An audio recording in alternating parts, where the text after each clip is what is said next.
कहा जाता है भाग्य साथ दे तो भिखारी भी राजा बन जाता है, कर्म साथ दे तो पत्थर भी सोना बन जाता है और बुद्धि साथ दे तो इंसान अपनी किस्मत खुद लिख देता है। लेकिन आखिर इन तीनों में सबसे बड़ा कौन है? क्या इंसान का जीवन भाग्य से चलता है, या फिर कर्म ही सब कुछ बदल देता है, या फिर बुद्धि ही असली राजा है जो बाकी दोनों को दिशा देती है? इसी रहस्य को जानने के लिए एक दिन स्वर्ग लोक में एक अनोखा विवाद छिड़ गया। कर्म, भाग्य और बुद्धि तीनों एक दूसरे को महान साबित करने पर अड़ गए। और फिर जो हुआ, उसने एक गरीब लकड़हारे की जिंदगी बदल दी और एक ऐसा सच सामने आया जिसे जानकर आप भी सोच में पड़ जाएंगे। तो फिर आइए आज सुनते हैं कर्म, बुद्धि और भाग्य की वो दिव्य कथा, जहां तीनों खुद पृथ्वी पर उतरकर साबित करने निकले कि असली महान कौन है। एक दिन स्वर्गलोक में बड़ा अद्भुत दृश्य था। देवगण अपनी सभा में बैठे थे, गंधर्व संगीत गा रहे थे, लेकिन एक कोने में कर्म, भाग्य और बुद्धि किसी बात पर जोर जोर से बहस कर रहे थे। कर्म बोला, संसार को चलने की शक्ति मैं देता हूँ, मेहनत के बिना जीवन एक कदम नहीं बढ़ सकता, महान तो मैं हूँ। भाग्य ने हंसते हुए कहा, अरे कर्म, तू तभी फल देता है जब मैं साथ दूं। अगर भाग्य ना हो तो मेहनत भी मिट्टी हो जाती है, महान तो मैं हूँ। बुद्धि ने शांत स्वर में कहा, मेहनत और भाग्य दोनों अच्छे हैं, लेकिन यह कब करना है, कैसे करना है और कहाँ करना है, ये मैं सिखाती हूँ, इसलिए मैं महान हूँ। तीनों की बहस कई दिनों तक चलती रही, लेकिन निष्कर्ष नहीं निकला। उसी समय वहां से गुजर रहे थे देवऋषि नारद मुनि जी। उनका स्वभाव ही ऐसा था, जहां विवाद हो वहां मध्यस्थता करने को हाजिर। नारद जी ने मुस्कुराकर पूछा, क्या हुआ देवो, स्वर्ग में इतना शोर कैसा? तीनों ने एक स्वर में कहा, ऋषिवर, निर्णय कीजिए कि हम तीनों में महान कौन है। नारद जी ने आंखें बंद कर सोच कर कहा, यह फैसला स्वर्ग में नहीं हो सकता। तुम तीनों पृथ्वी पर जाकर एक साधारण मनुष्य के भीतर एक एक सप्ताह रहो, जिसके प्रभाव से उसका जीवन सबसे अधिक सुधरे, वही महान माना जाएगा। तीनों को बात मंजूर थी। जब वे तीनों पृथ्वी पर पहुंचे, वहां उन्हें एक घना जंगल दिखा।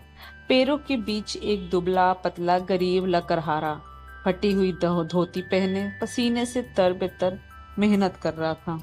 उसके पास बस एक पुरानी कुंद धार वाली कुल्हाड़ी थी। दिन भर लकड़ियां काटता, लेकिन बाजार तक कम लकड़ी ले जा पाता। कभी 10 रुपए मिलते, कभी 12, बस इतना कि पेट भर सके। तीनों को लगा यही ही सही व्यक्ति है जिसकी किस्मत हम बदल कर अपनी शक्ति साबित कर सकते हैं। उन्होंने तय किया, पहले कर्म, फिर भाग्य और आखिर में बुद्धि उसके शरीर में प्रवेश करेगी। कर्म ने सबसे पहले लकड़हारे के शरीर में प्रवेश किया। जैसे ही कर्म उसके भीतर गया, उसके हाथों में गति आ गई, शरीर में शक्ति आ गई और वो दुगनी तेजी से लकड़ी काटने लगा। लकड़हारा खुश था, वाह, आज मेरे हाथों में न जाने कैसी ताकत है। लेकिन जल्द ही समस्या दिखी। वो जितनी लकड़ी काट लेता था उतना ही बाजार ले जा पाता था, क्योंकि साधन वही पुराने थे। ना नई रस्सी, ना गाड़ी, ना बैल, कुछ भी नहीं। कर्म ने उसे खूब मेहनत करवाई, लेकिन लकड़हारा जितना कमा पाता था उतना ही खाना, कपड़ा और घर की जरूरतों में खर्च हो जाता था। 7 दिन के बाद कर्म निराश हो गया। उसने कहा, मेहनत तो करवा दी, पर उसकी दिशा तो बुद्धि ही दे सकती है। सिर्फ मेहनत से जीवन नहीं बदलता। और वो वापस स्वर्ग लौट आया। अब बारी थी भाग्य की। जैसे ही भाग्य ने लकड़हारे में प्रवेश किया, अचानक एक दिन जंगल के रास्ते में उसे एक भारी थैला मिला। उसके अंदर सोने चांदी के सिक्के थे। लकड़हारा खुशी से फूला नहीं समा पाया। पहली बार उसे लगा कि अब मेरी गरीबी खत्म है, लेकिन समस्या वही थी। वो नहीं जानता था कि धन को कैसे संभाला जाए, कहाँ खर्च करना है, कहाँ बचत, कहाँ निवेश, इनमें से किसी का ज्ञान नहीं था। वो गांव में जाकर बेमतलब खर्च करने लगा, कभी दोस्तों को दावत, कभी अनावश्यक वस्तुएं, और 7 दिन में उसका थैला खाली।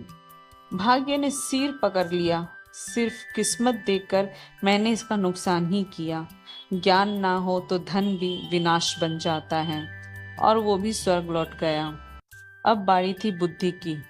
बुद्धि ने जैसे ही लकड़हारे के मस्तिष्क में प्रवेश किया, उसके विचार बदलने लगे। उसने सबसे पहले अपनी पुरानी कुल्हाड़ी की धार तेज की। फिर सोचा, ज्यादा लकड़ी तो मैं काट लेता हूँ, लेकिन बाजार तक ले जाऊं कैसे। उसने रस्सी खरीदी, लकड़ियों को बांधकर घसीट कर ले जाने लगा। भले ही थोड़ा थकान बढ़ी, पर अधिक लकड़ियां पहुंची और उससे अधिक पैसे मिले। पहले ही दिन उससे अंतर दिखा। कुछ ही दिनों में उसने एक नई कुल्हाड़ी खरीद ली।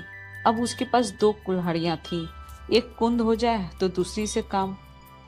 लकड़ी भी ज्यादा, पैसा भी ज्यादा। फिर उसने तय किया कि थोड़े पैसे बचाएगा। उसने एक छोटी सी लकड़ी ढोने वाली गाड़ी बनवाई।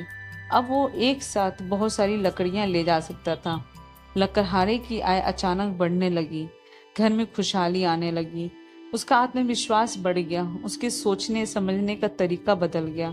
7 दिन बाद बुद्धि ने शरीर छोड़ा, लेकिन लकड़हारा अब पहले जैसा नहीं रहा था। वह एक समझदार, प्रगतिशील और आत्मनिर्भर व्यक्ति बन चुका था।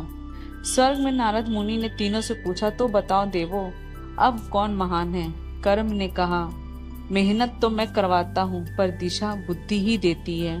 भाग्य बोला, धन तो मैं दे सकता हूँ, लेकिन उसका उपयोग भी बुद्धि ही सिखाती है। और बुद्धि शांत मुस्कान के साथ बोली, जब ज्ञान होता है तो इंसान सही कर्म करता है और अच्छा भाग्य खुद चल कर आता है। नारद मुनि ने घोषणा की कि कर्म महत्वपूर्ण है, भाग्य आवश्यक है, लेकिन तीनों में सर्वश्रेष्ठ बुद्धि है। क्योंकि बुद्धि हो तो कर्म भी सार्थक होता है और भाग्य भी अनुकूल। इस कहानी का यही संदेश है कि बुद्धि वह दीपक है जो कर्म को रास्ता दिखाती है और भाग्य को उजाला देती है। बिना बुद्धि के कर्म अंधा है और बिना बुद्धि के भाग्य व्यर्थ है। इसलिए जीवन में सबसे पहले ज्ञान और सही सोच का विकास करें, बाकी 2 अपने आप आपके चरणों में आ जाएंगे। तो कैसी लगी ये कहानी, प्लीज कमेंट करके जरूर बताएं। अच्छी लगी हो तो एक लाइक जरूर दें। नए हैं तो प्लीज हमारे चैनल को सब्सक्राइब करें, शेयर करें। Thank you.